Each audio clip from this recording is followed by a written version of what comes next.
It took 2 hours to get to work, but I made it in time for my first appointment. I met with some suppliers, had a working lunch, and after that I had to deal with some pretty tough customers. And then I looked in on another branch. This afternoon I did some weights, and I still managed to meet some friends for drinks. But then I got called back to work for a last-minute emergency. And I ended up working late into the night.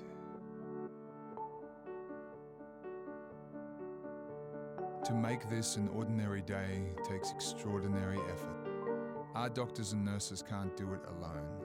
Doctors Without Borders. Not without you. Learn more at msf.org.au or msf.tv.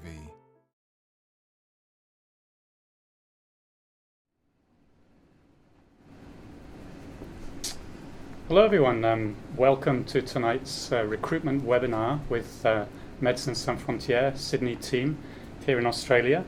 Tonight's topic is all about recruitment.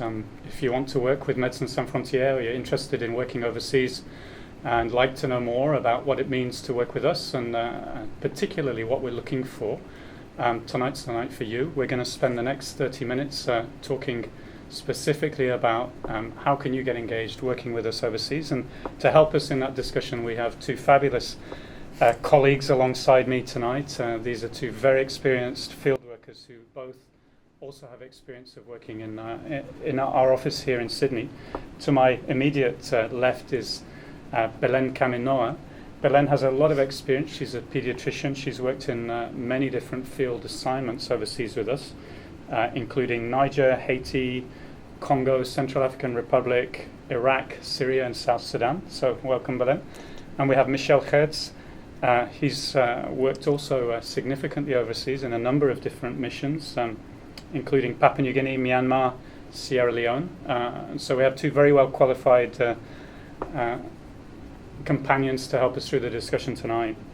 So we're going to spend about 30 minutes. We have a range of questions that have already been forwarded to us in the days preceding this webinar. And as we go on over the next 30 minutes, if anybody wants to jot questions down and send them in, please do so, and we'll see if we can incorporate that into the discussion as we go along. We would also just like to flag to your attention that at the end, we would like you to hang on if you have time. It will only take a few minutes. We would really appreciate if you could complete the online survey. You'll find that at the bottom of the web page, and there's a link there. You just click on it. It's only 5 questions, and we really appreciate your feedback about this kind of webinar, what we can do to improve, essentially giving you the kind of information you want about us and the organization. So with no further ado, we'll step straight into the first question we've received from you, and that's about work experience. So one of our essential criteria is a minimum of 2 years in terms of professional work experience. So I'll jump to Michel. Perhaps you could elaborate on that. Why 2 years? What essentially are we looking for here? Well, Paul, essentially MSF likes to have people with as much as possible experience as we can possibly get before we send them to the field. But 2 years seems to be a very good across-the-board measure. When people have experience in their profession for 2 years at least, then they know the ropes and they know their profession reasonably well. It's important for the people that we send to the field that they can hit the ground running, and they don't need to spend time on learning their job while they're there. There is no time for that, and very importantly, there is often nobody there to teach them.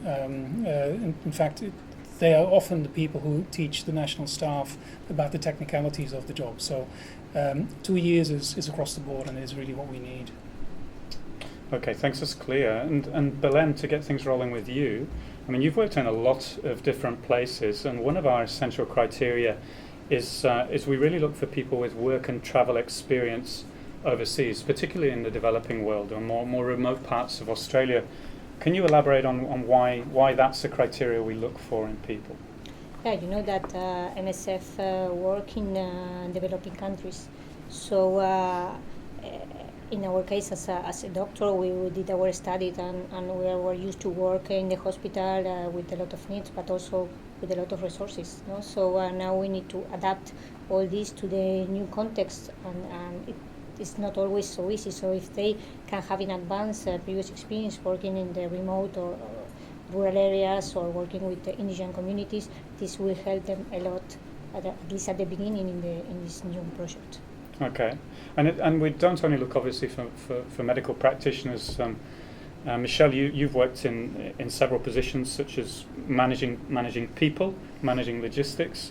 From your experience, what's the practical application then to having to having experience overseas? What does it translate into? Yeah. Well, a very important thing, as you mentioned, Belen, is the lack of resources that you come across in the field. And if we would send people to the field where they experience this for the first time, there's quite a bit of a shock that they have to go through and deal with, and then get back on their feet and understand how they deal with this lack of resources. As an example, quite a lot of the missions that we are at, there's intermittent or no power. So if you rely on all sorts of gadgets to be charged up any point of the day, that's not going to happen. Internet is intermittent often. If the language is obviously an issue, if you've grown up in Australia with everybody speaking English and everything is always under the touch of the fingers, then obviously you're going to struggle when you get to the field. And so having experience overseas when these things are not readily available, and that forces you to be quite inventive with your solutions, that's quite an important advantage to have. And Belen, we also seek as hard essential criteria management experience. Now, it isn't necessarily, if you've been working as a medical practitioner in different roles, that you will have had much in the way of management training or management experience. Why is it we seek management experience in pretty much all of our field roles? Mm-hmm. Yeah, this is important because we are used to work directly with the patient, no? And now we will go to the field with the position of supervisor.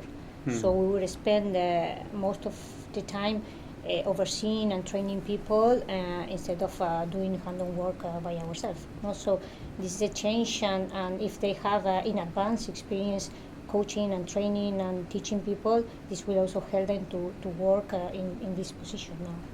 And if they don't have that experience, is that something they'll get on the job?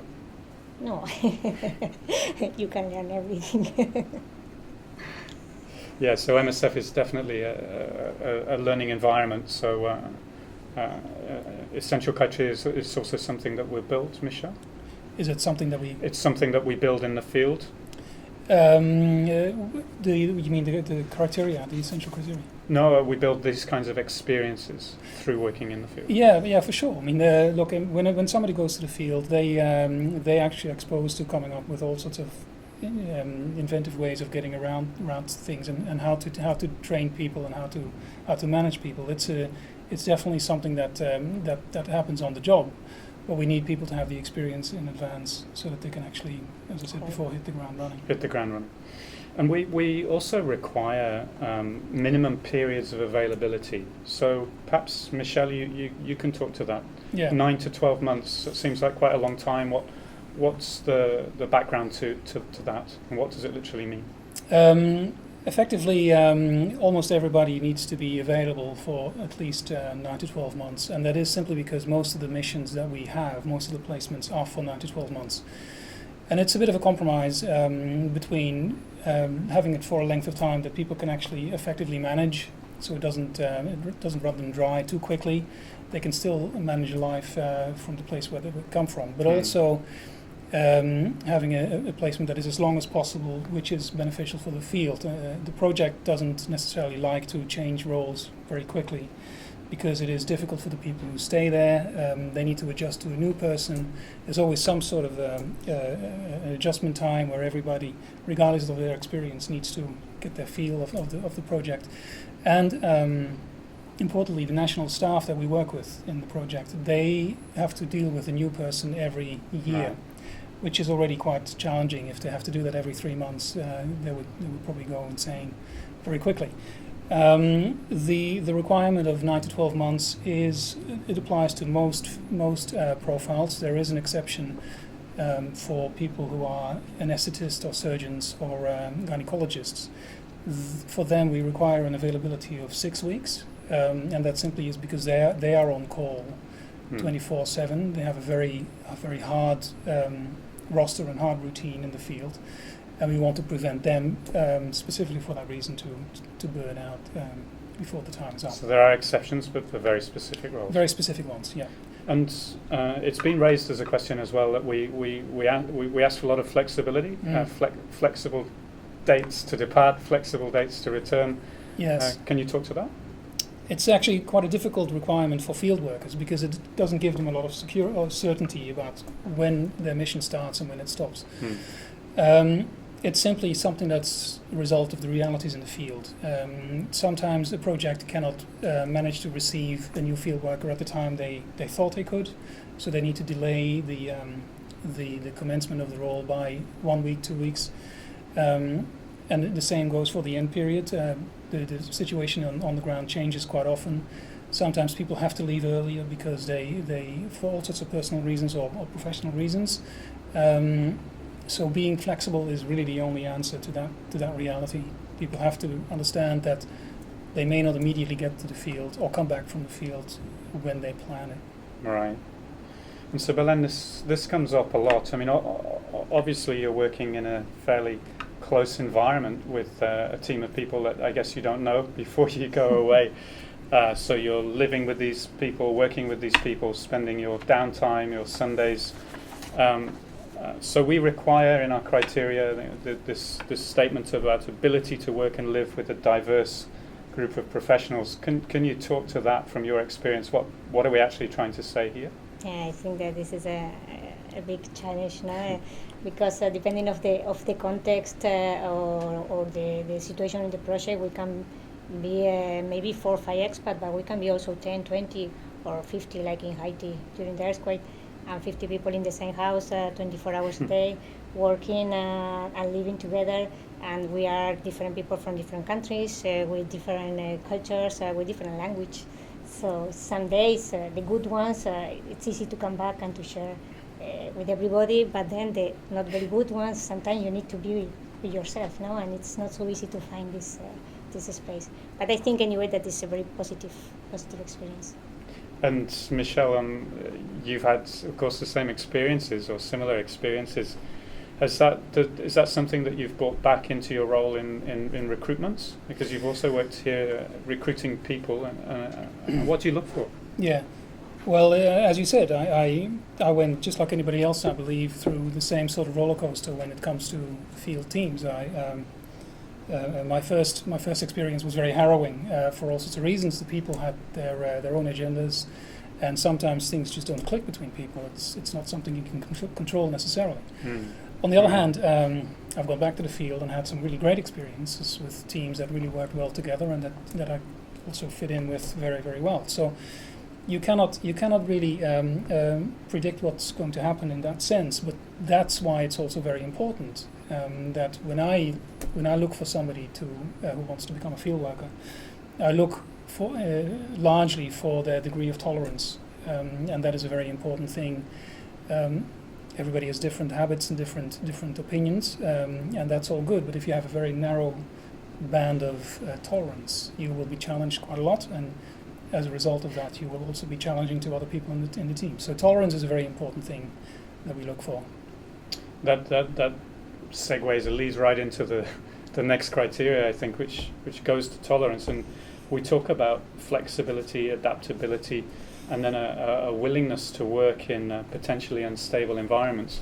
So can you talk to adaptability and flexibility? Obviously, there's the team aspect, but what are we essentially looking for with that criteria?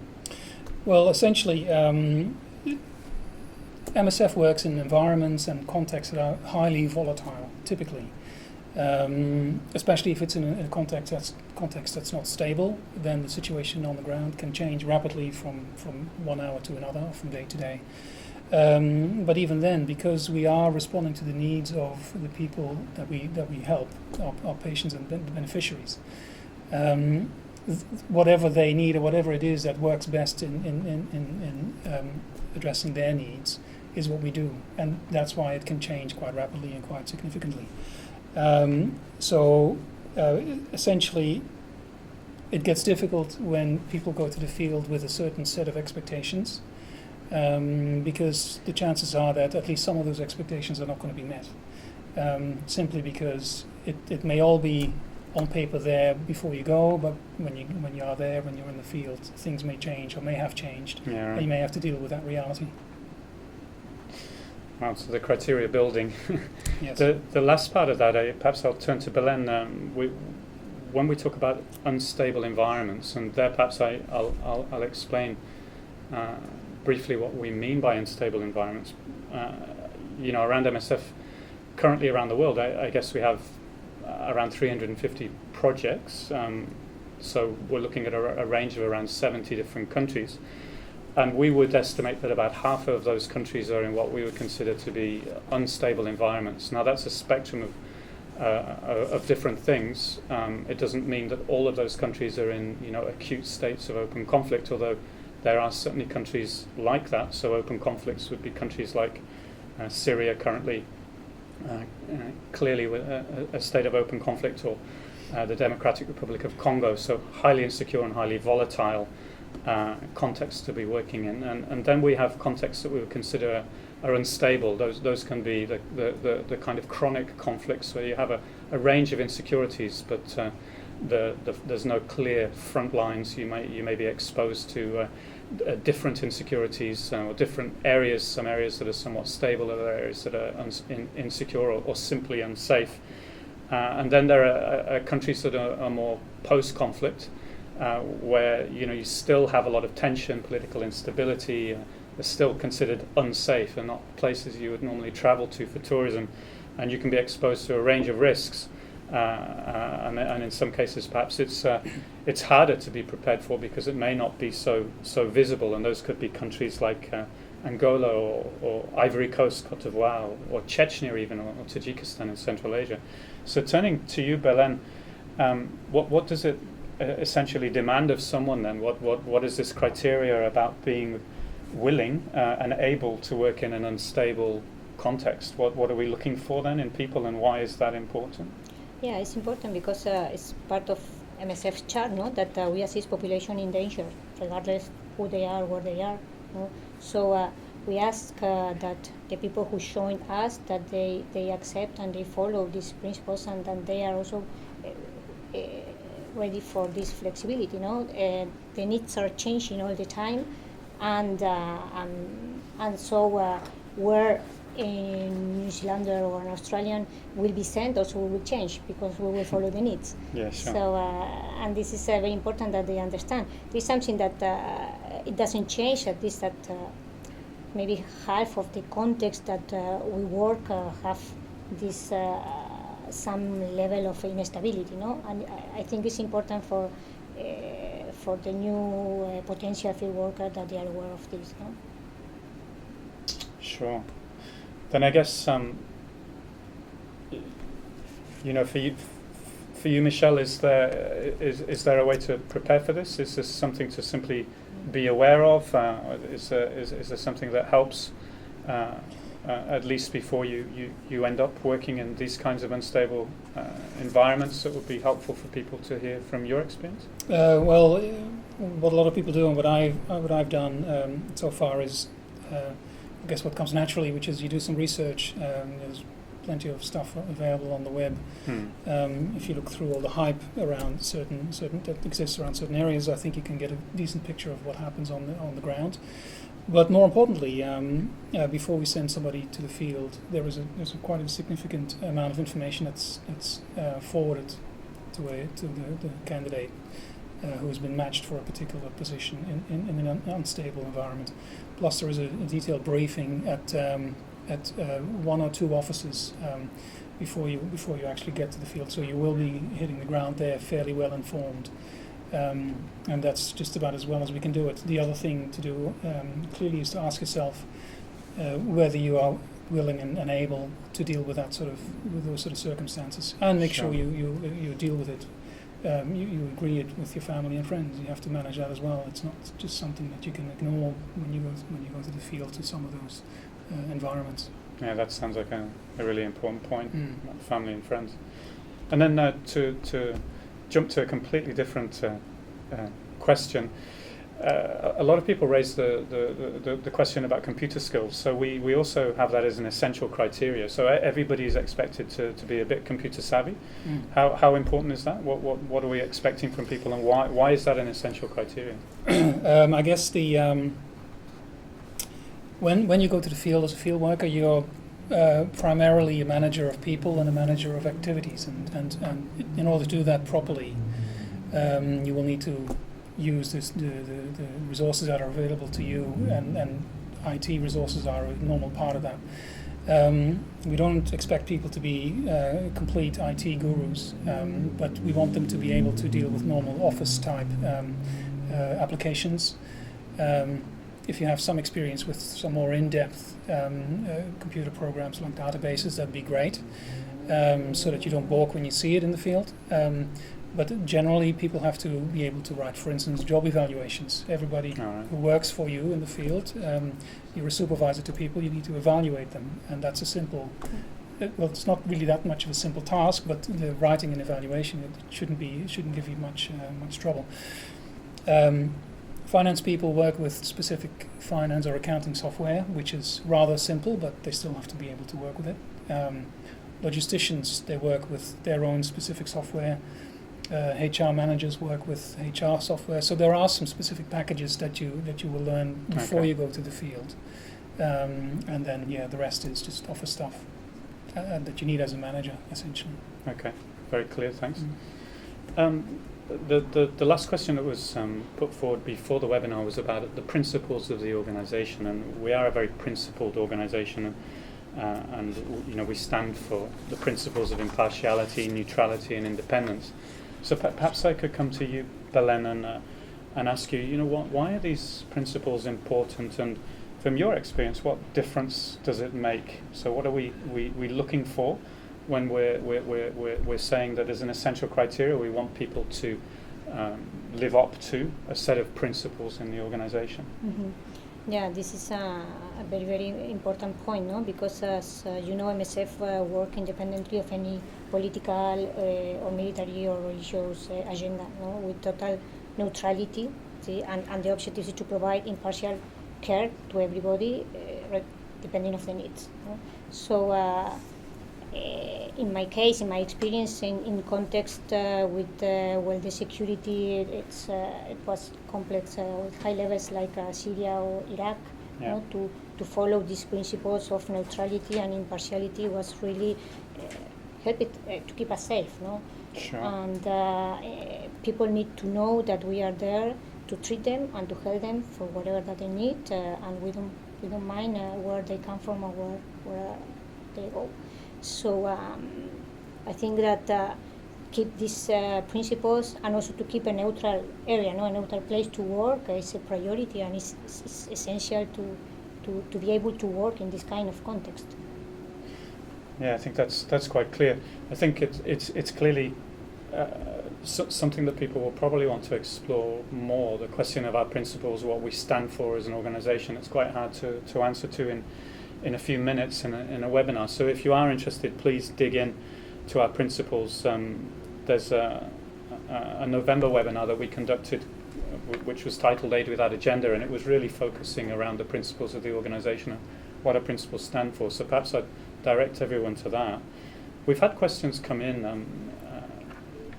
while we've been talking, but also in the past day or hours.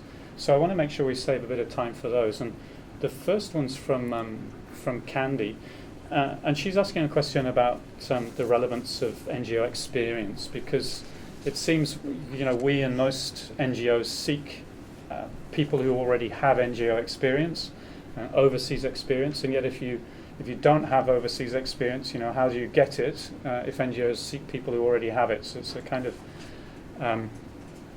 it's a catch-22. It's a catch-22. Michelle, would you like to talk to that? Well, as it is, MSF doesn't make previous NGO experience mandatory. It will help with your application because it demonstrates to us that you've already had experience in working in an environment similar to what MSF has. But it's not a requirement. What's more important is to have a level of experience overseas, which allows you to, again, have a quick appreciation and understanding of the cultural differences and the lack of resources that exist in the field. But NGO per se, not necessary.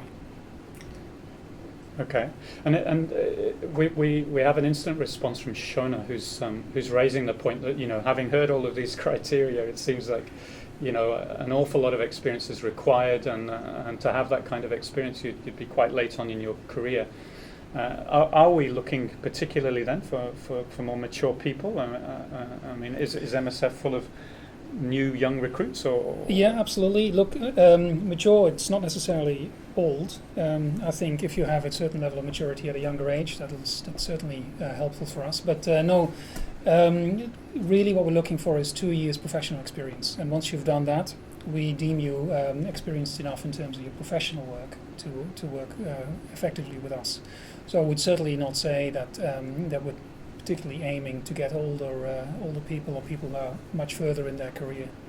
What you quite often see is that people who like to do this sort of work, they do it either before they get too deeply entrenched in having a family, having children, having all that sort of stuff that prevents you from going, or they do it at a much later age when they've got rid of all that and they now have time and energy still to work for us. So age is not necessarily a parameter at all.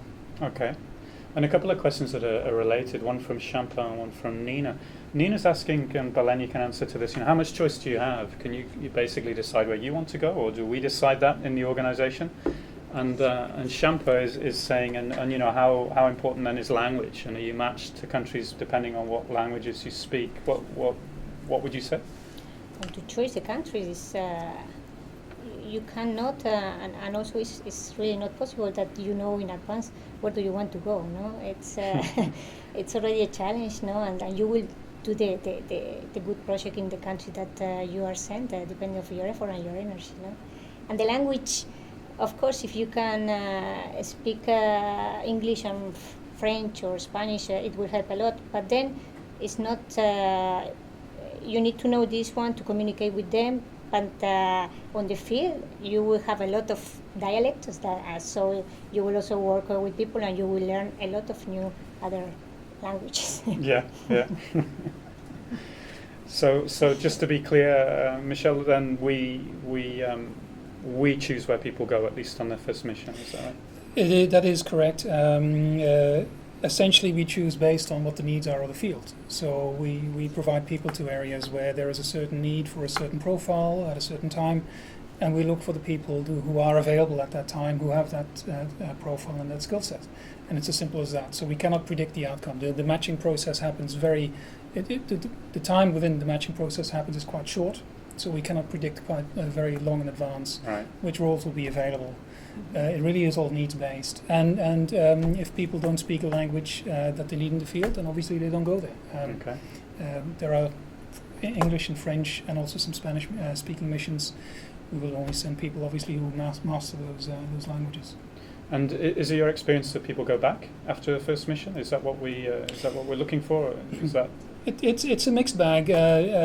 Obviously, you never know how you're going to react to a certain new challenge in a certain new context before you've done it. And the reason why most people come back is because they find that it has added something to their life that was quite profound. Specifically, the people that are very very meaningfully engaged with the charter of MSF and what MSF stands for, they will find typically that doing a field placement with us is very rewarding because they can see immediately what their involvement actually means for the beneficiaries and for people that are in need, and that's quite a profound experience to have. Okay. If people go to the field or apply with MSF with different objectives, then they may find that may not get fulfilled, and they often don't come back. Okay. But then, MSF it's not a humanitarian tourism agency where people can just do a mission quickly because it fits their needs at the time and they want to experience what it's like. It goes much deeper than that. So back to the flexibility. and availability criteria. So I think we just have time for a couple more questions. And Mary-Lynn had written in asking about workload. She has experience with NGOs. She's raising the point that, you know, if we're demanding 6 to 9 months in an intense environment, and on top of that, you know, the significant workload, how realistic is that? You know, and what do we do to enable people to work under such intense conditions? Belén, would you like to speak to that? Or Michelle? Yeah, I will look. There is a big variety amongst the projects in terms of the workload, and it also depends on whether you're the only person who is looking after a certain area, or if there's other colleagues that are helping you out, if there is a team or not. Yes, I think it's probably fair that generally people who go to the field have to be ready to work hard and to work probably much longer hours than they are used to in their current environment. It's certainly not a 9 to 5, 5 days a week setting. Having said that, we always encourage people to be very, very aware of their own level of fatigue and of exhaustion and of levels of stress.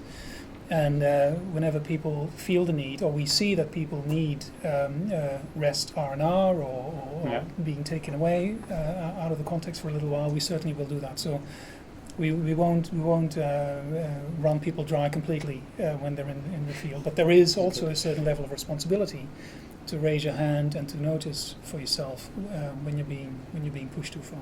Okay. Again, that personal responsibility, that's very, very important. Yeah. So I think we have time for one more question, and there's a question, and ask for the answer to be kept short if possible, from Jared. He has an amazing background. It seems he's worked overseas. He's got a range of different professional backgrounds and experiences, including experience as a nurse, although not a comprehensive, but or perhaps as long an experience as we might be seeking. So how important is it that you bring other skills, other skill sets and experiences? And Jared, for instance, has worked in construction. He's even worked in shrimp fishing. I mean, I imagine pretty tough and isolated environments from the sounds of things. Is that something we give consideration to? Certainly, because it would fall for us under life experience. And the more experience, life experience somebody has, the more interested we are in employing them. Specifically for Jared, if he doesn't have much experience as a nurse, I would say maybe consider whether you want to apply now or whether you want to do it later when you have more experience. And if you have a lot of experience as a logistician, then consider applying for that, because we still need logisticians with good experience. All right. Well, I think we've come to the end of our allotted time frame, so I'd really like to thank Michelle and Belén for their participation and their insight and their experience from the field. I want to encourage everybody who may be interested, go online. We have a self-assessment guide, it's called. It's a very helpful tool for you to just critically reflect on whether this organisation is the kind of organisation that's right for you. And if you're really the sort of person who would like to take up this kind of work, and we certainly hope you are. I want to thank you both and ask you for one pearl of wisdom from your field experience, something that you'd like to share very quickly, Michelle. Very quickly, all I can say is if you've been watching this webinar and you think that you can do it and you feel strongly that you want to do it, I would say apply tomorrow. If you think you're coming away from this and think it doesn't sound like it's the right thing for me, just give it some more time and revisit it in a few years' time. Belén? Yeah, exactly. No, joining MSF is not a decision of five minutes. No, we need to take our time to think about. Very wise. If we really feel that we are ready, so don't hesitate. No, just do it. For me, it was the best decision that I ever made. No? So, best decision Belén's ever made, but don't make it in 5 minutes. It seems like very sage advice. So thank you very much. I just want to remind everybody again that we have an online survey. You'll find it at the bottom of the web page. It's really important to us that we use this kind of time usefully for you. So it's only 5 questions. If you could just take the time to fill it in, we'd really appreciate that. There's a link at the bottom of the page. And on the website, of course, you'll find all the criteria specific to the range of different professional backgrounds we're looking for, be they medical or non-medical. Dig in there, take a look, do the self-assessment and have a look at the criteria that we're looking for. And of course, if there's anything else that you need, please don't hesitate to contact us here, and we look forward to sitting on this side of the table with some of you in the future. So thank you very much. Thank you. Thank you.